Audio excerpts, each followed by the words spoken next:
বিশ্বাস করেন, ওয়াল্লাহি আল্লাহর কসম করে বলছি, বিশ্বাস করেন, আপনার ইন্তেকালের পরে 40 দিন সময় লাগবে না এদের আপনাকে ভুলে যেতে।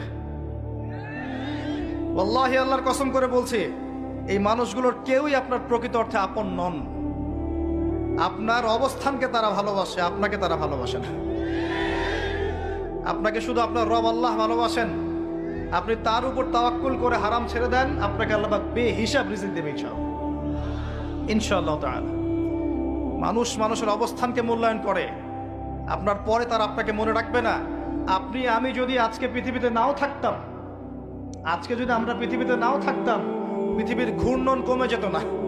পৃথিবী ঘুরতই, রাত হতো, দিন আসতোই, আমাদের স্ত্রী সন্তানরা বেঁচে থাকতো, মা বোনরা বেঁচে থাকতো, সবাই যার যার জায়গায় ঠিকই থাকতো, আমরাই থাকতাম।